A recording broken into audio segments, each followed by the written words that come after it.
দেখতে চপের মতন হলেও খেতে কিন্তু একেবারেই আলাদা। এই রেসিপি কিন্তু আবার আটা দিয়ে বানানো। খেয়ে বোঝাও যাবে না, দেখেও বোঝা যাবে না। প্রথমে কড়াইতে নিতে হবে অল্প করে একটু তেল, তার মধ্যে হিং দিতে হবে আর দিতে হবে আদা বাটা। সমস্ত কিছু ভালো করে নাড়াচাড়া করে ভেজে নিয়েছিলাম। এবার এর মধ্যে দিয়ে দিলাম হলুদ গুঁড়ো, লঙ্কার গুঁড়ো, গরম মশলার গুঁড়ো, জিরে গুঁড়ো, ধনে গুঁড়ো। সমস্ত গুঁড়ো মশলাগুলো দিয়ে নাড়াচাড়া করে ভালো করে ভেজে নেওয়ার পরে বেশ কিছুটা পরিমাণ জল দিতে হবে। আর দিতে হবে অল্প করে লবণ, চিনি। খুব ভালো করে জলটা গরম হয়ে গেলে 1 কাপের মতন আটা দিতে হবে।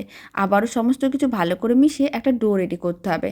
ঠিক ডোটা যখন এরকমই কড়াই থেকে আলাদা হয়ে যাবে, তারপরে কিন্তু প্লেটে রেখে ঠান্ডা করে নিতে হবে।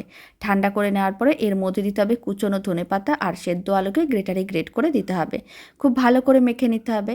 খুব ভালো করে মেখে নেওয়ার পরে ডোটা যখন রেডি হয়ে যাবে, তারপর অল্প করে অংশ হাতের মুঠোর মধ্যে নিতে হবে। গোল বলের মতন করে বানিয়ে প্রেস করে চ্যাপটা করতে হবে। সমস্তগুলো একইভাবে রেডি করে নেওয়ার পরে গরম তেলের মধ্যে দিয়ে দিতে হবে। ফ্লেমটা মিডিয়ামে রাখতে হবে আর উল্টে পাল্টে বেশ লাল লাল করে ভেজে নিতে হবে। যখন এইগুলো তেলের ওপরে ভেসে উঠবে আর দুখোল হয়ে ফুলে উঠবে, তার মানে বুঝে নিতে হবে একেবারেই রেডি। গরম গরম এই রেসিপিটা অল্প একটু টমেটো কেচাপ দিয়ে খেয়ে দেখতে পারেন। খেতে এতটাই ভালো হয় কি আর বলবো।